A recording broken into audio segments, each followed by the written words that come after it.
Konnichiwa.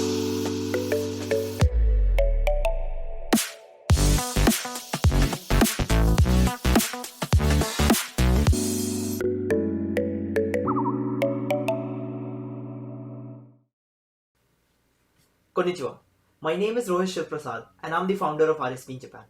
आज की video में I am going to answer the most awaited question there is, and that is how much I earn here in Japan. Well, I am going to answer from my perspective because I'm a student right now. अभी student होने के नाते मैं इतना ज़्यादा नहीं कमा पाता हूँ. Well, still I'm able to pay and bear all my expenses, even my fees, and still something is left over. So I would like to share with you how much I earn every month and how I am able to bear all my expenses on my own. अगर आप लोगों ने पुरानी videos देखी हैं तो you would know that Japan is a very expensive place to live in. Really? And उसके ऊपर you have to pay all the utility bills and everything like that. Well, it's a hard job, but you have to do what you have to do. So first of all, I am going to tell you how much I used to earn because I have been here for about 1 year and 6 months now. So explaining how much you can earn from a part-time job in Japan has to be divided into two parts. क्योंकि मेरी अगर story की बात करें तो when I came to Japan I was in a language school and मैं सारी fees भर के आया था. अभी मैं जिस यूनिवर्सिटी में हूँ वहाँ की फीस मुझे भरनी पड़ती है. So there is a difference कि मैं कितना पहले सेव करता था कितना अभी सेव करता हूँ. But it has a connection. So watch the video till the end so that you can understand everything about part-time jobs in Japan. एक और चीज़ आप लोगों ने देखा होगा कि मैंने ये पहना हुआ है. वेल यहाँ पे ठंडियाँ चालू हो गई हैं टाइम से पहले शायद इस बार, बट एनीवेज. सो जब मैं जापान आया था तो what I had done is I had paid all the fees in advance including the hostel fees. तो जब मैं उस टाइम पे पार्ट टाइम करता था जो कि 1 year and 3 months का कोर्स था, तो उस टाइम के जो भी पार्ट टाइम से मैं पैसे कमाता था उसमें सिर्फ और सिर्फ एक्सपेंसेस थे, उसके अलावा पूरा सेविंग होता था. So at that time since I did not know Japanese so well I was working in a factory because वहाँ पे हम लोगों को बात नहीं करना होता है. You just have to do your work and go on with it. So at that time I was working at a part time and getting about 1000 yen per hour.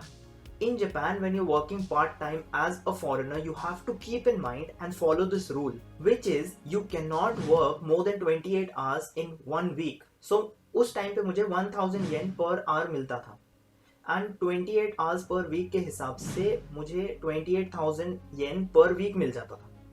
At night after 10 o'clock, here in Japan, आपकी salary 25% up हो जाती है, which means after 10 o'clock, your salary will be 1,250 yen if your base salary is 1,000 yen per hour. So that being said, मुझे एक महीने में आराम से 1,16,000 yen आ जाते थे. उसमें से मेरे जो एक्सपेंसेस होते थे उस टाइम पे वो ये होते थे कि I had to pay my bills which would come about 10,000 yen per head because हम लोग 3 लोग साथ में रहते थे. इतना ज़्यादा खर्च नहीं होता था, कुछ बच भी जाता था, कभी थोड़े ज़्यादा भी लग जाते, but on an average 10,000 yen per month was the bills. Bills के बारे में मैंने पिछले वाले वीडियोस में बताया है.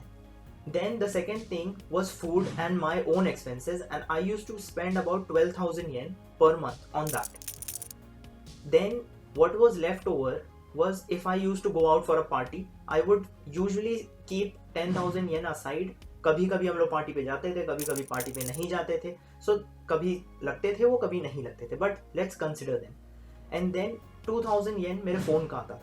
फिर उसके बाद मुझे टैक्सेस देने पड़ते थे और उस टाइम पे just because I came to Japan I had no annual income. मतलब पिछले साल के एनुअल इनकम में आपका हेल्थ इंश्योरेंस वगैरह कैलकुलेट होता है. For that reason I had to pay only 2000 yen per month. तो उस हिसाब से every month around about 40,000 yen खर्च हो जाते थे. पूरा का पूरा उसके बाद सेविंग होता था, विच मीन्स 80,000 yen पूरा का पूरा सेविंग होता था. Round about 56,000 rupees in India. Not only that, छुट्टियों के टाइम पे you can work 40 hours per week. उससे बहुत ज़्यादा पैसे मिल जाते हैं आपको. सो मैंने उस 1 साल और 3 महीने के टाइम पे round about 7 lakh to 8 lakh yen बचा लिए थे, सेविंग्स कर लिए. That's a lot. Well 7 lakh yen to 8 lakh yen जो मैंने बचाए थे उससे मैंने आगे अपनी फीस भरी, ये अपार्टमेंट लिया and everything like that continue हुआ वो. फिर जब मैं यहाँ पर शिफ्ट हुआ तो यहाँ पे जो सैलरी होती थी वो थोड़ी कम है। एरिया के हिसाब से आपकी सैलरी भी डिपेंड करती है, कौन से काम करते हो, कहाँ पे काम करते हो, तो वो एक अलग ही राम कथा है, वो आपको बाद में बताऊंगा। अभी सैलरी की बात करते हैं। सो वेल, जब मैं यहाँ पे शिफ्ट हुआ तो यहाँ पे मुझे पर आवर 850 येन मिलने लगा। तो यहाँ पे मैं 28 आवर्स जब काम करता हूँ तो राउंड अबाउट मुझे 1 लाख येन तक मिल जाता है एवरी मंथ। उसमें से खर्चे अब काफ़ी ज़्यादा बढ़ गए हैं बिकॉज मुझे फीस पे करनी होती है। फीस तो खैर मैंने जो पैसे बचाए थे उसमें से पे करते रहता हूँ। एंड अभी जो हर 1 लाख येन आता है उसमें से मैं 40,000 येन घर का, 10,000 येन टैक्सेस, क्योंकि अब पहले एनुअल इनकम थी तो पेंशन, हेल्थ इंश्योरेंस और पता नहीं कभी भी कुछ भी एनवलप में आ जाता है, क्या कर सकते हैं, भरना पड़ता है। एंड बिल्स के बाद जो मेरे एक्सपेंसेस हैं जो राउंड अबाउट 12, वही सेम उतना खर्च हो जाता है। एंड देन फोन बिल भी आता है, वो भी 1 साल के बाद बढ़ चुका है जो कि 3,500 हो चुका है 2,000 से।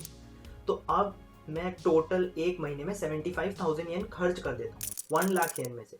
फिर भी 25,000 येन बच जाते हैं जो कि कम है, लेकिन जो मैंने पहले सेविंग्स की थी उसमें से धीरे धीरे धीरे धीरे पैसे जा रहे हैं, क्योंकि मुझे फीस भरनी पड़ती है और कभी कुछ इमरजेंसी आ गई तो उसमें लग जाता है। But on an average I am still saving money. जब से मैं जापान आया हूँ मैंने घर से 1 रुपए भी नहीं मांगे। तो ऑन एन एवरेज अगर मैं बताऊं तो जापान में अगर आप पार्ट टाइम जॉब कर रहे हो तो आप आराम से 1 लाख येन तक कमा सकते हो।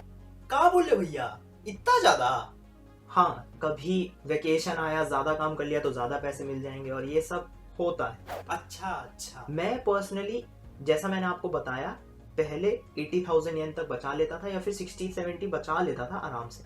अब 25 ही बचा पाता हूँ। ओह, कुछ लोग बिल्कुल नहीं बचाते हैं, कुछ लोग और ज्यादा बचा सकते हैं।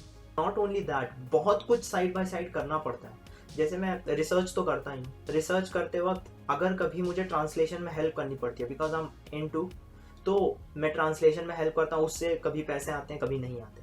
Then I am teaching Japanese, उससे कभी पैसे आए तो नहीं, तो वो सब अलग है, कभी आता है कभी नहीं आता। सो कभी आप क्लब्स वगैरह में जाते हो, क्लब्स जैसे कि कोई इंटरनेशनल क्लब हो गया या कुछ ऐसा, तो उनकी तरफ से भी कभी कभी आता है कि ये काम है 1 हफ्ते का, आप करोगे क्या, उससे भी कभी कभी आपको 10,000 येन ऐसा कुछ मिल जाता है। और इंग्लिश आती है तो बहुत काम है यहाँ। जगह के हिसाब से पार्ट टाइम का आवरली वेज भी चेंज होता है और आपके खर्चे भी चेंज होते हैं। अगर आप टोक्यो में 1 लाख येन कमा रहे हो तो शायद आप कुछ ना बचा पाओ, हो सकता है आपको घर से पैसे मंगाने पड़े। मैं जहाँ रहता हूँ वहाँ पे थोड़ा सस्ता है। तो ये सब दिमाग में रखते हुए ऑन एन एवरेज अभी मैं 1 लाख येन कमाता हूँ, 25,000 बचा लेता हूँ। सो आगे आगे मैं आप लोगों को बहुत कुछ बताने वाला हूँ, जैसे कि आप इंडिया से जापान में यूनिवर्सिटीज कैसे ढूंढ सकते हैं या फिर जॉब कैसे अप्लाई कर सकते हैं। So please subscribe कीजिए and support कीजिए so that I can share all these information with you. Thank you.